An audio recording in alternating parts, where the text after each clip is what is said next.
You think you just have bad focus now, that it's your fault, your weakness. Wrong. Your attention span was systematically destroyed. Tech companies hired neuroscientists and behavioral psychologists to engineer addiction. Variable reward schedules, the same mechanism that makes slot machines addictive. Pull to refresh. Maybe there's something new, maybe not. Your brain releases dopamine at the possibility, not the reward. You're not weak-willed. You're responding exactly as designed. Attention spans collapsing across all demographics. Reading comprehension dropping. Capacity for sustained thought atrophying like an unused muscle. This isn't accidental. This isn't a side effect. This is the infrastructure working exactly as intended. The question is, can you still focus long enough to understand how? Every scroll is a harvest. You think you're browsing, choosing, exploring, you're being farmed. Every click, every pause, every scroll, harvested. Not just your data, your attention, your emotional reactions, your pattern recognition abilities. You're not the customer, you're the crop. The product being sold is your behavior. Predicted, packaged, and sold to the highest bidder. And here's the brilliant evil. You defend the farmers. Call it freedom, call it choice. A farmer doesn't need to convince wheat it wants to be harvested, but they convinced you. Every notification, every like, every algorithmic recommendation. The combine cutting through fields of human consciousness. The question is, will you keep volunteering for the harvest? In ancient Egypt, priests controlled hidden mechanisms, pneumatic systems, counterweights, speaking tubes. The masses saw miracles, statues that spoke, doors that opened by divine will, offerings that disappeared into the gods' mouths. They thought the gods were pleased. The priests knew it was just a vending machine. Sound familiar? The algorithm gives you content you like. You think it's reading your mind. Divine personalization. But the modern priests, the engineers, the algorithm designers, they know exactly how the mechanism works. Variable rewards, behavioral prediction, A/B testing at scale. The intellectual gap is the same.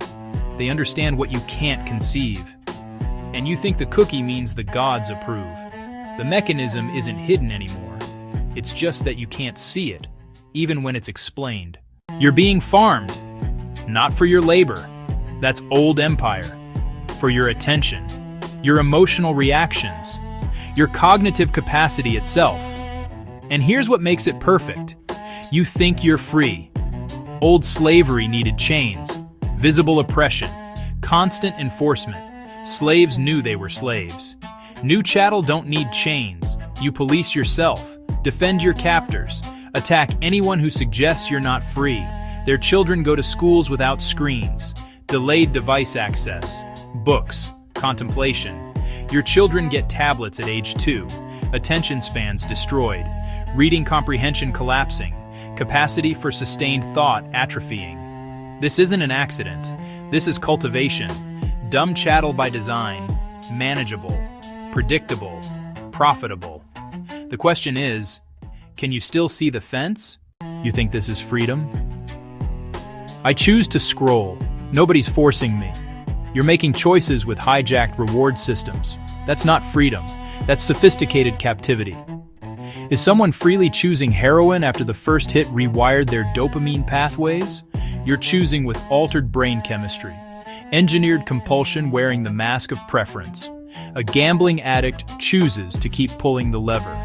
You choose to keep scrolling. Same mechanism, same behavioral engineering, variable reward schedules, intermittent reinforcement. The rats in the experiment don't know they're in an experiment. Real freedom isn't clicking between pre-selected options. Real freedom is the capacity to choose not to click at all, to sit with boredom, to tolerate silence, to think your own thoughts without algorithmic suggestion. When was the last time you experienced that? Ancient priests kept masses illiterate. You couldn't read the sacred texts, couldn't understand the mechanisms. You saw miracles. They saw engineering. The gap wasn't intelligence, it was information. Today's priests are algorithm designers. You experience personalization. They see behavioral prediction models. You feel entertained. They measure dopamine response optimization. You think you're making choices. They're running experiments. Thousands of A/B tests daily. Micro adjustments to maximize engagement. The intellectual gap is the control mechanism. They understand variable reward schedules, behavioral psychology at scale, machine learning prediction, engagement metric optimization. You understand? I like this app. But here's the thing. This knowledge isn't secret. It's just not marketed to you. You can learn what they know. You can see the mechanism. The question is, will you do the work to understand? Silicon Valley executives send their children to low-tech schools. No tablets, no smartphones, books, nature, contemplation. Your children get screens at age 2. Reading scores collapsing across demographics. Attention spans fragmenting. Cognitive capacity atrophying. And the policy response? More devices in classrooms. This isn't new. It's just more sophisticated. Keep the masses manageable, uneducated, cognitively limited. The elite reproduce intelligence, protected environments, quality education, cognitive development.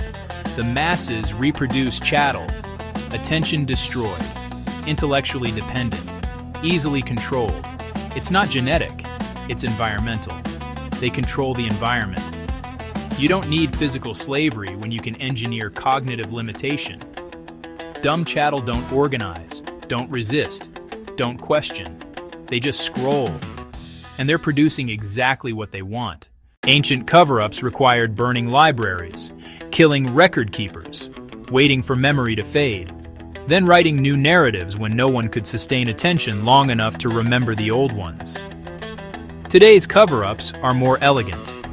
You don't need to burn books when people can't read more than a paragraph.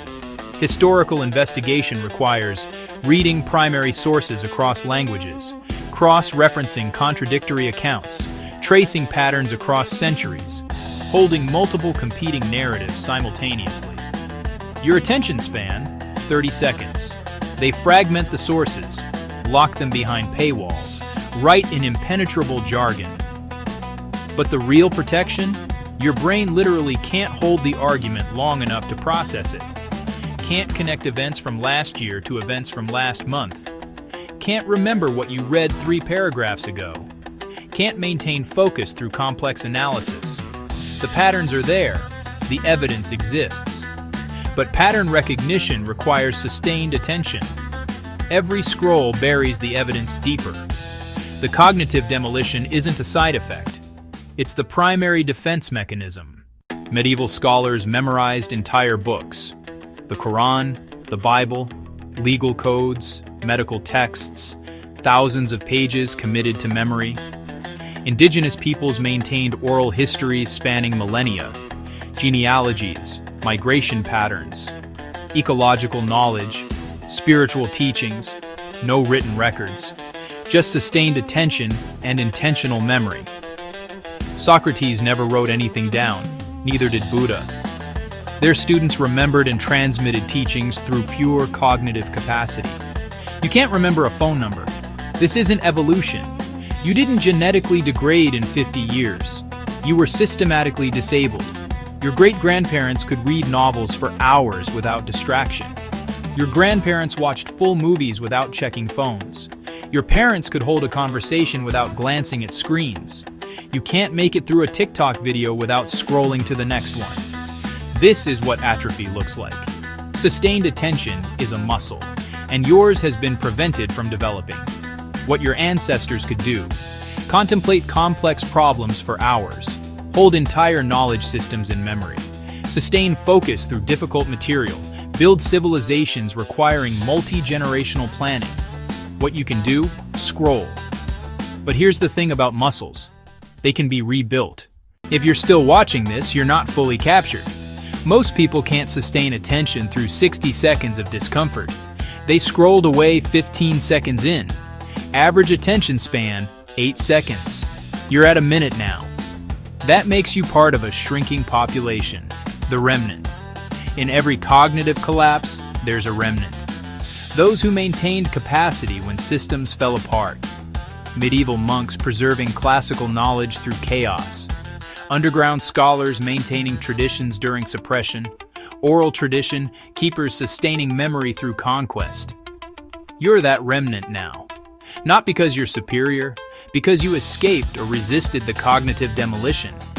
Maybe you grew up before smartphones, deliberately limited screen time, maintained reading habits, practiced contemplative traditions, just got lucky.